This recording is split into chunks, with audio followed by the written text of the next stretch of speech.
Hola, bienvenidos. Soy el capitán primero médico cirujano Diego López Chavarría. Soy cirujano general, adscrito al Departamento de Cirugía General del Hospital Central Militar, donde formo parte del grupo de trauma. Y hoy vamos a revisar uno de los temas más relevantes en trauma abdominal contuso, el trauma esplénico. Esta presentación está dirigida para médicos, médicos generales, médicos internos en los últimos años de la carrera, residentes de especialidades como cirugía, ortopedia, anestesia, pediatría, eh, para especialistas, incluso para especialistas con alta especialidad, en fin.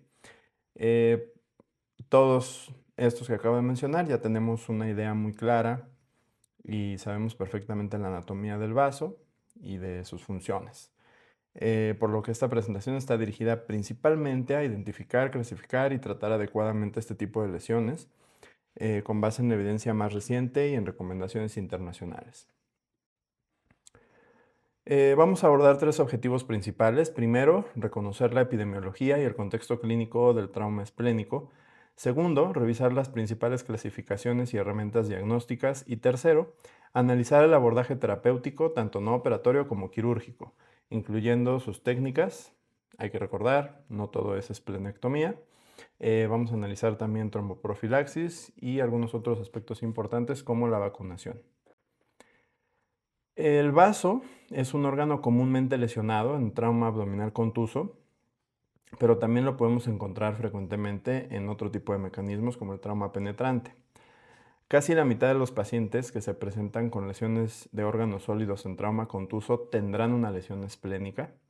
Los mecanismos de lesión más frecuentes en pacientes que se presentan con lesión esplénica son los accidentes automovilísticos y las caídas de altura. El vaso es un órgano linfoide que participa en la respuesta inmune, en la producción de anticuerpos y en el filtrado de eritrocitos senescentes, por lo que en este contexto su relevancia pues, es muy grande. En cuanto a la distribución demográfica de estas lesiones, afecta mayormente a hombres jóvenes de entre 15 y 40 años, principalmente hombres, y en niños estas lesiones pues, se presentan con mayor frecuencia por la anatomía. No hay estudios de laboratorio que definan la presencia de una lesión esplénica. Sin embargo, datos como la leucocitosis, el descenso de la hemoglobina, acidosis, hipoxemia e hiperlactatemia deben alertarnos, ya que estos hallazgos se relacionan con un alto grado de gravedad orgánica o traducen simultaneidad de lesiones importantes en otros niveles anatómicos. El espectro clínico con el que los pacientes arriban a los servicios de urgencias es ampliamente variado y transita desde la plena estabilidad hemodinámica en pacientes asintomáticos incluso o con síntomas menores, hasta aquellos que se presentan en paro cardiorrespiratorio traumático. La clasificación de la AAST-OIS, de las siglas en inglés American Association for the Surgery of Trauma, Organ Injury Scale, es un sistema estandarizado para describir la gravedad de las lesiones de órganos sólidos, incluyendo el vaso, pero también el hígado, el riñón, entre otros. En este caso se categoriza anatómicamente al trauma esplénico del grado 1, de menor gravedad, al grado 5, de mayor gravedad. La escala permite una evaluación objetiva y reproducible de la lesión y es útil para comunicación entre profesionales, comparación de resultados e investigación. Contempla cualquier mecanismo de lesión y se enfoca principalmente en la presencia de laceraciones, hematomas y su localización, lesiones vasculares y desvascularización del órgano. Conviene revisar la escala a detalle y tenerla a la mano en todo momento. Aunque no predice por sí sola la necesidad de cirugía ni el pronóstico, la AAST ayuda a estratificar el riesgo y guiar el manejo, tratamiento no operatorio versus tratamiento operatorio, especialmente en combinación con la estabilidad hemodinámica del paciente.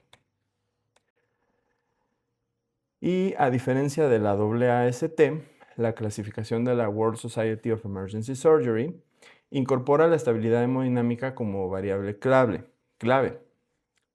Esto la hace más útil para guiar la toma de decisiones clínicas, especialmente en escenarios donde se prioriza el tratamiento no operatorio. pudiendo existir lesiones de gravedad anatómica alta y estabilidad hemodinámica que pueden ser tratados con tratamiento no operatorio de manera segura, pero también lesiones de gravedad anatómica baja, pero con inestabilidad hemodinámica, que requieren la parotomía urgente.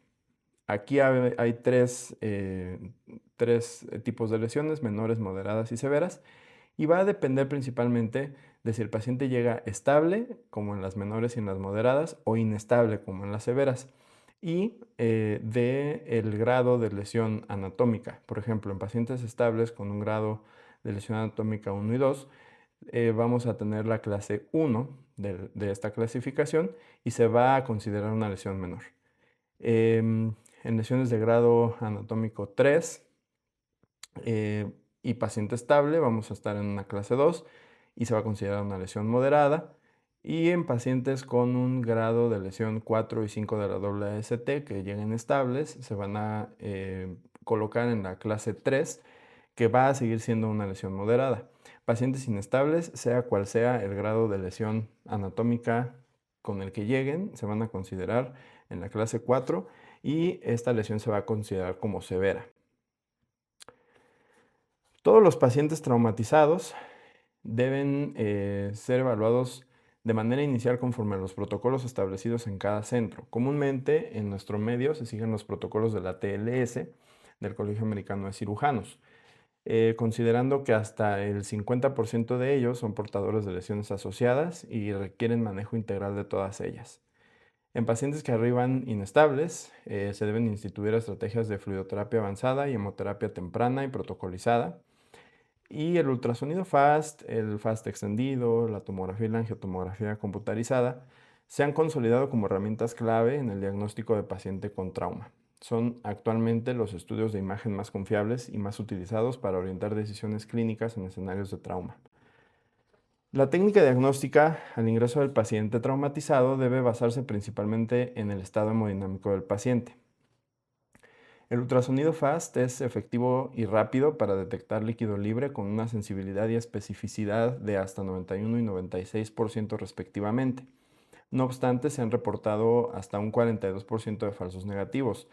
Esto quizás puede deberse a que en el 20% de los casos de trauma esplénico no hay extravasación significativa de sangre o las lesiones se localizan cerca del diafragma, lo cual pues impide que la sangre salga hacia la cavidad peritoneal. La tomografía con contraste es el gold estándar en pacientes hemodinámicamente estables o en pacientes respondedores al manejo inicial y tiene una sensibilidad y una especificidad cercanas al 100%. La fase tardía ayuda a diferenciar a los pacientes con sangrado activo de aquellos con lesiones vasculares contenidas. Es importante considerar que el grado de lesión, la cantidad de líquido libre y la presencia de pseudoaneurismas no predicen el fracaso del tratamiento no operatorio. Sin embargo, en el 17% de los casos se detecta blush tomográfico, que indica extravasación activa de contraste desde un vaso lesionado en el parénquima del vaso. Se observa como un foco hiperdenso en la fase arterial o venosa de la imagen y puede ser parenquimatoso o intraperitoneal. Al estar presente, se eleva significativamente la probabilidad de fracaso del tratamiento no operatorio, por lo que este hallazgo se considera como un predictor valioso de fracaso para este tipo de terapéutica. Y su ausencia no significa que no exista sangrado activo. El tratamiento no operatorio es actualmente el estándar de oro para el manejo de lesiones esplénicas y es la principal técnica de preservación orgánica. Su tasa de éxito supera el 80%, siendo mayor en pacientes pediátricos. La decisión de instituir el tratamiento no operatorio se basa principalmente en la estabilidad hemodinámica del paciente. Y en pacientes con lesiones de gravedad anatómica elevada, solo se considera si no existen lesiones asociadas que ameriten la parotomía, si se cuenta con la capacidad de monitorizar al paciente de manera adecuada, si se tiene acceso a cuidados críticos y angioembolización, así como a quirófano y cirujanos capacitados a disponibilidad inmediata. La estrategia de tratamiento no operatorio debe incluir la monitorización continua durante los primeros 3 días, por lo menos, examen físico y de laboratorios cada 4 a 6 horas y la repetición de imágenes solo si existen cambios clínicos. Se puede considerar la angioembolización selectiva en lesiones con blush o con pseudoaneurisma, pero se debe individualizar ya que el uso de angioembolización aumenta la morbilidad a los pacientes en comparación con el tratamiento no operatorio sin angioembolización. Es un procedimiento invasivo que aumenta la morbilidad por las probables complicaciones que puede tener. El tratamiento no operatorio tiene una tasa de fracaso que va del 4 al 15% y los factores de riesgo para esto son pacientes mayores de 55 años, en trauma contuso solo en lesiones grado 4 o mayores y que esté asociado a un Injury Severity Score mayor de 16 o un grado de lesión mayor a 4 en la clasificación de la AAST. Existen otros factores a considerar en el tratamiento no operatorio, sin embargo no son contraindicaciones absolutas como las que ya estamos viendo acá, pero debemos de tener bien presente que ante la presencia de leucocitosis progresiva, acidosis persistente o progresiva, peritonismo, inestabilidad hemodinámica o una caída de la hemoglobina o del hematocrito, se debe considerar el tratamiento operatorio. La angiografía con angioembolización proximal o selectiva es un recurso de gran relevancia como adyuvante en el tratamiento no operatorio. No sustituye a la cirugía si existen indicaciones para esta última. Sus indicaciones principales son el hallazgo de blush tomográfico, pseudoaneurisma esplénico, hematoma expansivo o datos de hemorragia persistente. En pacientes con lesiones de gravedad anatómica elevada y estabilidad hemodinámica, puede considerarse la angioembolización proximal profiláctica, principalmente en pacientes con factores de riesgo. La embolización selectiva de ramas sangrantes preserva la función esplénica y disminuye el riesgo de esplenectomía. Aunque las tasas de éxito del tratamiento no operatorio con angioembolización y la de la angioembolización por sí sola son muy similares y cercanas al 100%, se ha visto que en pacientes en quien se decidió instituir el tratamiento no operatorio que requirieron angioembolización, la mortalidad y la tasa del síndrome de insuficiencia respiratoria aguda aumentan en un 10 y 50% respectivamente si el tratamiento no operatorio fracasa. En el primer video aquí podemos observar una angiografía con presencia de blush intraperitoneal. Y en el segundo video vemos la presencia ya de coils metálicos y la detención satisfactoria de la hemorragia.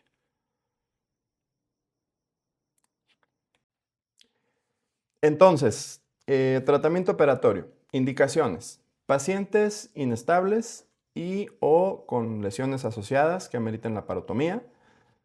En casos de lesiones moderadas o severas, con gravedad anatómica alta, si no se cuenta con la capacidad para dar seguimiento estrecho o no se cuenta con tratamientos de rescate como angioembolización o cirugía. En pacientes manejados con tratamiento no operatorio, en quienes fracasa la angioembolización, si el paciente se encuentra estable tras una angioembolización fallida, se puede realizar una nueva si persisten datos de hemorragia persistente o se evidencia un nuevo blush en la tomografía. Ante casos de fracaso en el tratamiento no operatorio, se recomienda la esplenectomía. La necrosis y la formación de abscesos en el vaso es una complicación isquémica secundaria a la angioembolización. En estos casos, el tratamiento quirúrgico se vuelve necesario, no para controlar el sangrado, sino para prevenir la progresión a sepsis. Entre las técnicas quirúrgicas que existen y se realizan en la actualidad, el empaquetamiento periesplénico en un contexto de cirugía de control de daños es una estrategia quirúrgica de conservación orgánica que debe utilizarse con cuidado. Se debe ejercer una compresión concéntrica colocando una compresa subdiafragmática retroesplénica y otra en la cara diafragmática. Actualmente la técnica más empleada es la cirugía conservadora de parénquima. Existen varias alternativas para lograrlo. Por ejemplo, la esplenostasia con malla, que consiste en la utilización de mallas de material absorbible suturadas al parénquima para aproximar los bordes y lograr hemostasia por presión. Otros materiales que se pueden utilizar son los sellantes de fibrina o los hemostáticos tópicos absorbibles como el Surgicel. En lesiones marginales se recomienda el uso de pledgets de material como teflón o incluso como fascia lata o poneurosis, suturados al vaso con material no absorbible. Ante lesiones destructivas, se puede buscar conservar fragmentos de tejido que se encuentren rodeando estructuras vasculares y de mínimo un volumen de 7 centímetros cúbicos. Y la esplenosis actualmente es una estrategia que no es recomendable. La esplenectomía hoy en día es una técnica de salvamento radical y debe utilizarse en pacientes donde otras estrategias de conservación orgánica no son viables. Actualmente está en desuso por sus importantes implicaciones inmunológicas. Al igual que la esplenorrafia, prácticamente es usada en menos del 6% de los casos, está en desuso. Aún así, en pacientes esplenectomizados la mortalidad es muy baja, del 2%. Y es importante siempre recordar que cuando se asocia un traumatismo craneoencefálico severo a lesiones esplénicas grado 4 o grado 5 en la escala de la AAST, se sugiere la esplenectomía, principalmente en pacientes con factores de riesgo o en centros donde no se cuente con la disponibilidad inmediata de angioembolización o de quirófano. En pacientes traumatizados, el riesgo de trombosis venosa es alto. Hasta 50% de los pacientes sin tromboprofilaxis presentan trombosis venosa profunda, en especial posterior a las 48 horas donde existe un estado de hipercoagulabilidad marcado. En estos pacientes es seguro recurrir a la tromboprofilaxis mecánica si el paciente no tiene contraindicaciones. La profilaxis farmacológica también es segura, aunque no se prefiere en pacientes con lesiones de gravedad anatómica alta. Cuando se utiliza debe iniciarse lo antes posible, procurando no exceder las 48 o 72 horas posteriores al trauma o la cirugía. En pacientes con tratamiento previo con anticoagulantes orales, la tromboprofilaxis debe individualizarse de acuerdo con las recomendaciones actuales y se recomienda reanudar la anticoagulación oportunamente. En pacientes esplenectomizados o con embolización esplénica extensa, es esencial la vacunación contra bacterias encapsuladas, especialmente Streptococcus pneumoniae, Haemophilus influenzae tipo B y Neisseria meningitidis. Se recomienda que la vacunación sea a partir del día 14 del procedimiento. Aquí, si el paciente egresa del hospital antes de estos 14 días, se debe considerar la inmunización previa al egreso para evitar que, por lo que sea, el paciente estando fuera, dado de alta, pues no se coloque la vacuna. Es de igual importancia la vacunación anual contra la influenza estacional y la educación al paciente y al familiar es vital para buscar de inmediato atención médica en caso de fiebre, escalofríos, pérdida de peso, datos de infección. En estos casos, el antibiótico o la antibioticoterapia empírica debe iniciarse de manera inmediata hasta recibir una valoración adecuada. El seguimiento a corto plazo debe realizarse con el paciente bajo monitorización continua y consiste en exámenes físicos y toma de biometría hemática cada 6 horas para revisar la hemoglobina y el hematocrito por lo menos los primeros 3 días. Se considera repetir la tomografía a las 72 horas únicamente en casos seleccionados donde el paciente presente datos de descompensación o hemorragia persistente. De ahí en fuera no se recomienda seguimiento tomográfico rutinario. A largo plazo tampoco está indicado realizar tomografía en pacientes con lesiones menores. De igual forma, posterior a las 6 semanas del trauma, más de la mitad de los pacientes muestran curación por tomografía, por lo que su uso posterior a este periodo pues, es irrelevante. A los 3 meses se documenta curación completa en casi todos los casos y el tiempo de curación por ultrasonido va desde las 3 hasta las 20 semanas.